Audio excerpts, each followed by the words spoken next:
Jujutsu Kaisen Season 3 just dropped its first 2 episodes and it already feels like a turning point, not just for the series, but for the anime as a whole. Hey, welcome back to the channel! I'm the globalcherry and in this video we're talking about how Jujutsu Kaisen became everyone's obsession and why Season 3 changes everything. If you enjoyed this kind of discussion, consider leaving a like and subscribing once the video's over. 俺のせいで大勢死んだんだぞ。頼む。お前の力が必要だ。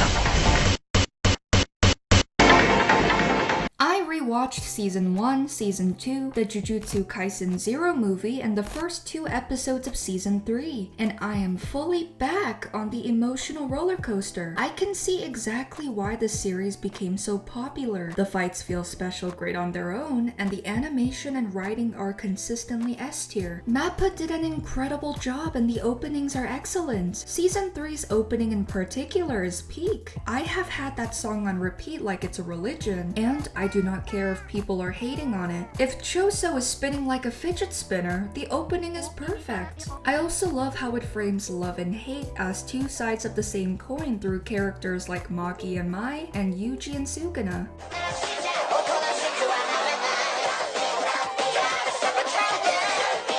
But the real reason Jujutsu Kaisen blew up goes far beyond visuals or hype. It takes the best elements of shonen and builds a dark, grounded world inside Jujutsu society. Even with cursed techniques, the world feels brutally real and never plays it safe. It is unforgiving and every character carries emotional baggage and their own personal curses. In the early seasons of My Hero Academia, the main character will save the day and gets rewarded. Even when he loses, the consequences rarely last.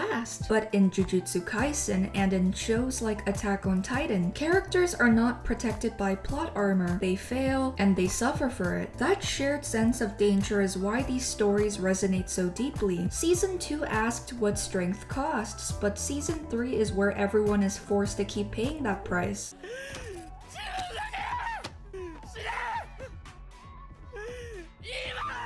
To me, anime hits its golden age when it stops protecting its characters, and Jujutsu Kaisen has no interest in protecting anyone. Yuji carries the guilt of Shibuya, Geto spirals after failing to save Riko Amanai, and commits to a dark path shaped by his conversation with Yuki Tsukumo. Gojo, the strongest sorcerer alive, lives with the failure of losing his best friend, and seeing Kenjaku puppeteer Geto's body is a constant reminder of that loss. It proves that you can do everything right and still lose something forever. No matter how powerful you are, someone can always knock you back down to reality or turn you into a Kit Kat bar. Have a break. Have a Kit Kat. Sorry. That is why people are so invested in this series. The characters try to change the outcome, but they still lose things that can never be replaced. It feels like a world that breeds and evolves naturally, or one where we are at the mercy of a sadistic creator who enjoys breaking our expectations. Forget Kenjaku, forget Sukuna. The real villain is Gege Akutami for luring me into this masterpiece and giving me despair. Oh, Jesus! My mascot's back! No!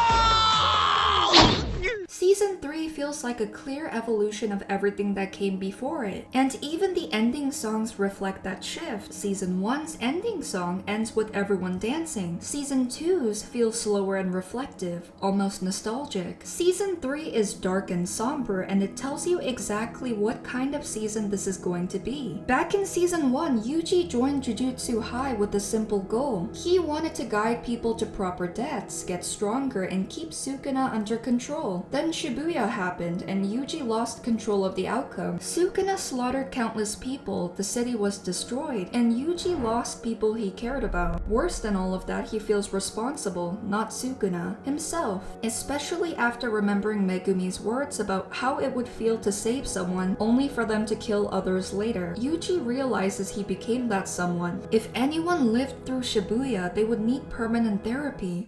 And these voices in my head, they just keep telling me I'm a worthless piece of shit. Damn. I didn't know I was telepathic. That arc was genuinely traumatizing. I sat there in shock and felt anger at times. And that feeling is completely different from watching a power fantasy like Solo Leveling, where the main character later steamrolls everything. And it does not stop there. Yuji carries that guilt straight into the Culling Game, a nightmare Kenjaku forces onto both sorcerers and non-sorcerers. He keeps fighting and surviving, but he's reminded of being not alone. Megumi, who rarely asks for help, asks Yuji for help when his sister is dragged into the game. まずは俺を助けろ。虎杖。 Choso, who once tried to kill Yuji, ends up protecting him as an older brother figure. Watching that shift was awesome, and honestly, it was also funny watching Gege give us some of the best female characters in modern shonen, then immediately introduce the most sexist man alive in the Zenin clan. Naoya Zenin is arrogant, disrespectful, obsessed with Toji, and has an extremely punchable face. Watching him fix his hair while disrespecting our boy Choso was infuriating but hilarious at the same time. I will never understand how he became one of the most popular characters, but watching Naoya get humbled made me so happy. Choso, a man who will do anything for his brothers, brought Naoya, a man who respects no one but himself and Toji Fushiguro, to his knees. My respect for Choso skyrocketed. あとはわかるな。罪だ。 Yuji went from having Todo as a brother figure to gaining Choso as well. And with the hints surrounding Yuji's mom and Choso's father, it is not far-fetched to think they might be half-brothers. If that is true, what Kenjaku did is deeply messed up. Disgusting. Season 3 also makes it clear how much everyone has changed. Everyone feels more evolved. Megumi looks the same, but hey, summoning Mahoraga changes you. Let me see your best shot.